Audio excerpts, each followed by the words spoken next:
One day, after I'd finished law school, I was in the Empire State Building fielding a call from one of my mentors. He said, I have to leave for Russia. I have this office in Sheepshead Bay.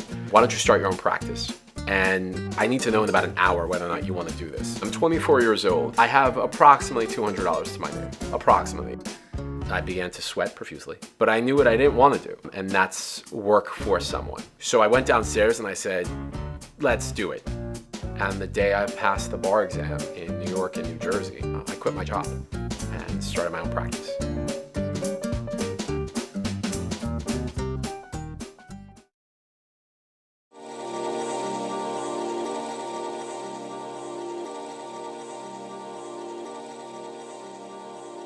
Brooklyn teaches you hustle. People always say Manhattan, Manhattan, Manhattan. Manhattan's got nothing on Brooklyn in terms of hustle. You're talking about fierce competition. You're opening up your little burger shop next to a line of McDonald's. There was 25 lawyer offices within 3 to 4 block radius. You have more lawyers here. It's called the Esquire Lounge, actually. These places are general practice, and they just dealt in volume. I looked around and said, there has to be a way to survive in this environment.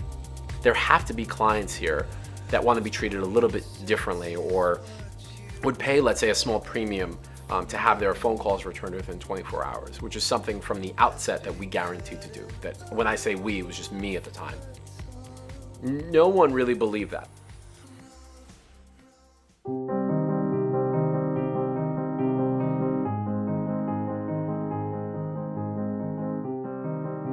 Comedy has a ring of truth to it. Clients always complained about the fact that lawyers never got back to them, or the only time lawyers would get back to them is when they needed to get paid. And I realized that that was something that I could sort of expose. And when I say expose, I mean improve on. It was just a part of me, really, at the end of the day, that just wanted to change things. Like, literally just wanted to change and think, well, why do lawyers have to be this way? Why does it have to actually be this way? Human contact is huge. When I meet my clients, I sit back for 15 good minutes and I let them just go because it's their story and it's who they are. If you force that relationship, if you say, I get it, it becomes automated. My mom was a designer and she would sketch handbags. This idea was drawn and then it came to life. These details, the zeal and the love and the sort of craftsmanship that they have when they put these things together. That's really tough to do in law, but you do, and I do, whatever it is that I need to do to feel as if that's happening. That's really what made us. I think listening is an integral part of that.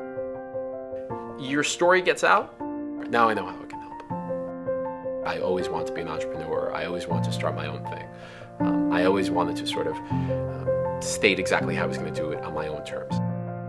I wanted something else too.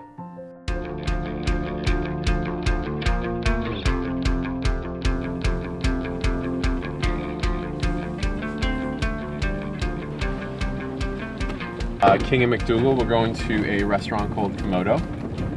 And Komodo was started by my client, Felipe Donnelly, this amazing young chef who was in advertising prior and decided to sort of follow his dream and drop everything. And I constantly pay whatever he pays me back to the restaurant because I go there so often. So at the end of the day, he's actually making much more than I am on this attorney-client transaction. His story is a story about passion and how you push through everything that you need to push through to get it done. I really liked being around entrepreneurs. I love that spirit. I love the can-do attitude.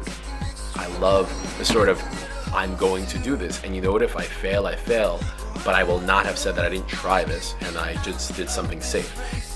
We see that sort of fire in someone's eyes. It's almost an intoxicating thing. I want to be part of that.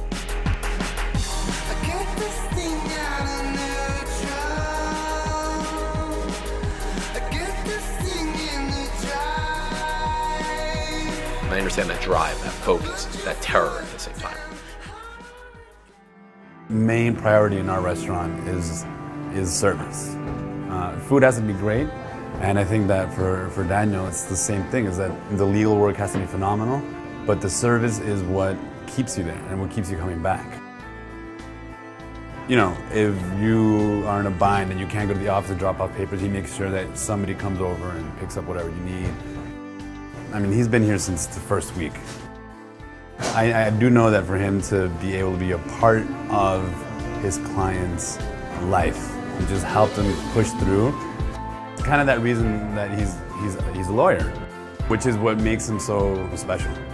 It's terrifying enough finding one lawyer, try finding 4. So what we're doing with this sort of 360 model is we're saying, look, you're a small business, you want to start up, and you need a lawyer to help you out with this, this, this, and this. We're there for you for that. Daniel made a great first impression on me, partly because we just sat down and had a great conversation. I'm a documentary filmmaker, and when you film people for a living, it's important to have somebody that gives back. You know, you're not talking to a brick wall. Because when you're coming to somebody with your small business, you are not just coming to them with this piece of work that you need handled. You are coming to them with you're coming to them with your life, with everything that matters to you. It comes down to sincerity.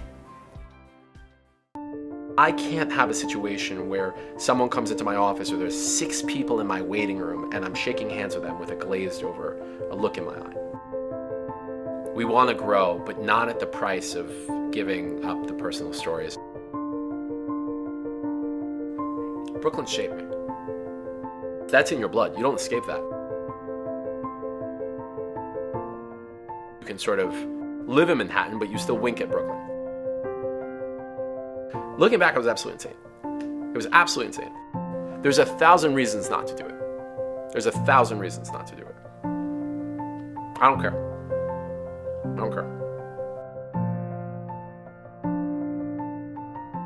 Wouldn't trade it for the world.